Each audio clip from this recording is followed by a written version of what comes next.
After taking the job, you were declared, the teaching job, you were declared ineligible for the draft. How did that happen? As I stated before, I was teaching to have the occupational deferment, and while a teacher, which was not my career choice, I taught because I wanted to legally avoid going to Vietnam. I used to have lunch with a fellow named Jeff Mannheimer, who was a teacher going to law school at night, and he taught for the same reason that I did, and he ultimately wanted to be a lawyer. At the time, by the way, when I went into teaching, I had wanted to be a stockbroker. In any event, I became fascinated with what Jeff was talking about, is the course of study that he was taking, and I decided that I would make an application to law school and go at night. Sometime during, and I made that decision past any deadline to apply to law school in my first year of teaching. So I decided that I would apply in my second year of teaching and start in what would have been my third year as a teacher, would be my first year of law school at night. Somewhere along the way, Richard Nixon, president at the time, Richard Nixon issued an executive order that allowed any men who were not already in the Army, who were not enlisting in the Army, who had not been drafted, people who had either not yet been reached for the draft or who had occupational deferments, they or we were permitted to volunteer for the Army physical without having to enlist. Theretofore, one could not do that. I volunteered for the Army physical to determine my physical status, knowing that an old college injury during a gym class where I had been injured and torn the cartilage in my right knee, which resulted in what was loosely called a trick knee. My knee would disjoint if I ran a broken field. I could run a straight line without a problem, but I couldn't pivot.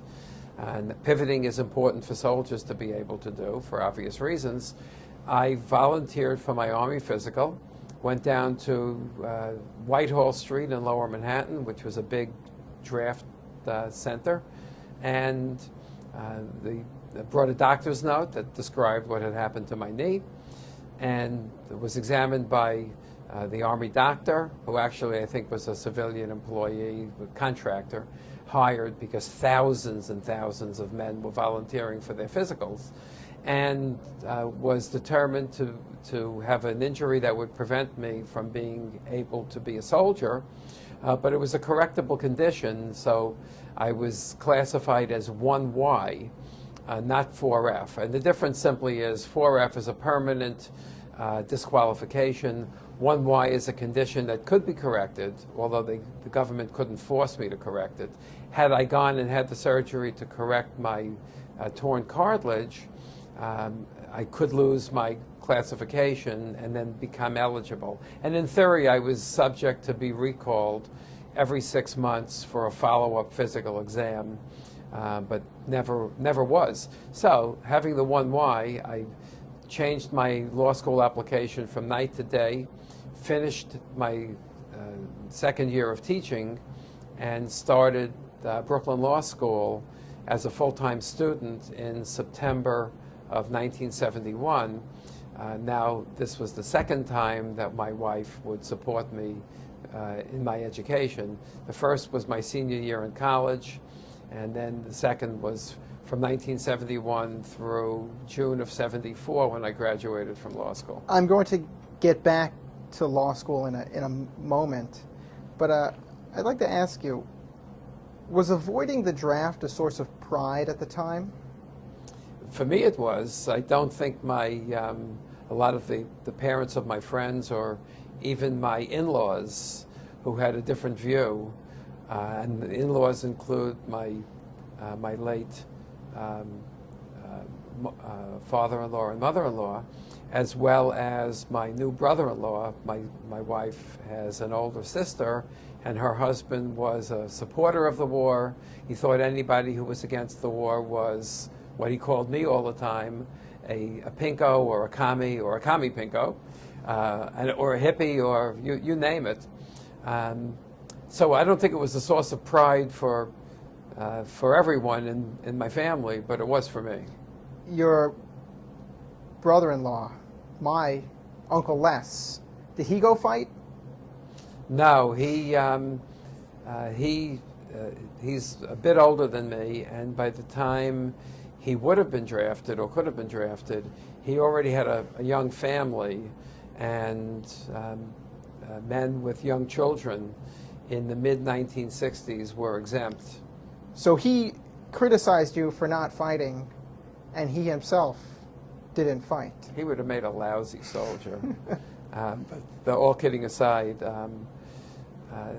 it's, what did we often say in those days? That old men send young men to die, to fight and die. Not that Les was an old man, but when one is comfortable and safe, it's very easy to support an unjust war. But in fairness to him, and to many others, I don't want to be totally one-sided on this. There were many Americans, I think they were misinformed, but they thought being in Vietnam was the correct course of action for our country. And they didn't support the war because they wanted young black men to die. They supported the war because they thought it was right. And, again, I've said this before, but thankfully and eventually, the overwhelming majority of Americans came to believe that being in Vietnam was wrong. Who of your friends went to fight? I had a particular friend named Mark Goldberg. And Mark was enthusiastic. He was drafted and went to proudly serve. I also had another friend, I'm sorry I forget his last name. His name was Richard. And I'm not sure about how enthusiastic he was about the war, but he went to fight as well. And both returned home. Sadly, Mark came home as a heroin addict and eventually died very, very young due to some organ failure caused by his use of heroin. Were they, your friends, were they wrong not to dodge the draft? Oh, absolutely not. They like the majority of Americans, when they were first drafted, they thought it was a just war. They were fighting for our country, they believed, and they proudly went to serve. You became a lawyer in 1974 when you graduated law school. And even though this isn't the 60s anymore, what had happened to you during this decade shaped who you would become for the rest of your life. You became a civil rights lawyer. Why?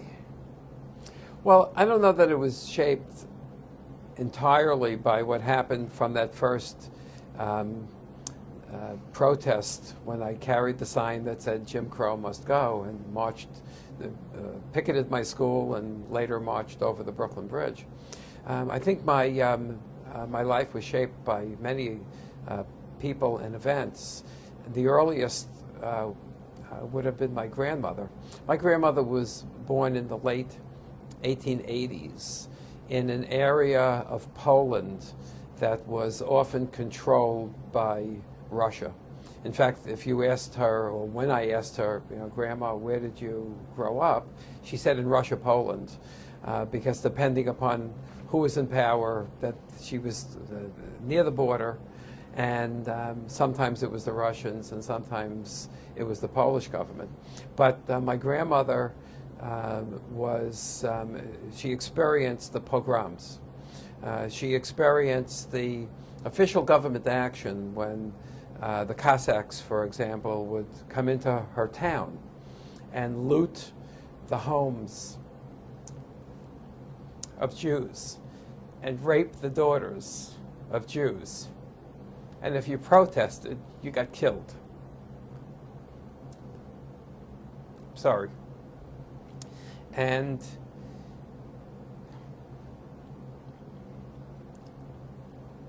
Jewish people were picked on for the simple reason that they were Jewish. And I remember her telling me stories, literally, sitting on her lap. And she instilled in me this sense that no one should ever be judged by their religion. And it was an easy transformation for me to recognize that no one should ever be judged by their color, their ethnic origin, their national origin, and as Martin Luther King so aptly put it, only by the content of the character, not the color of their skin or any other similar factor.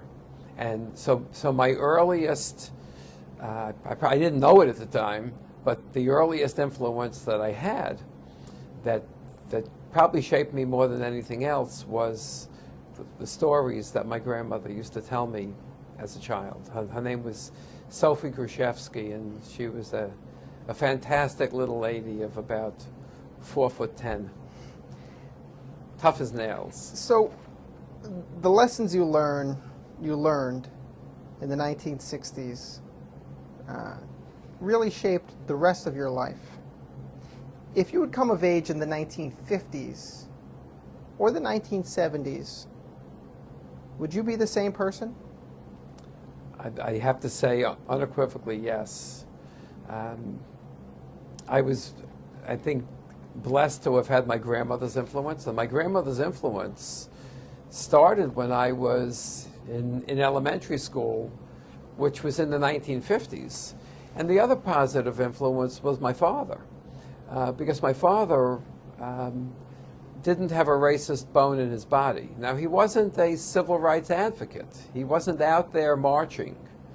But my father judged people by the content of the character. He never used those words, but those were his deeds. And my father never said the N-word. My father, by the same token, didn't necessarily engage in an argument with someone who did use a bad word like that, but that wasn't him. And my father had friends from all walks of life, and that taught me exactly the same lesson in a less dramatic way, of course, than my grandmother, but it taught me the same lesson. He was a really good person. His name is Jack Jacobson, and you're named for him, Jeffrey. And your little nephew, who's 9 months old, Jake, is also named for Grandpa Jack.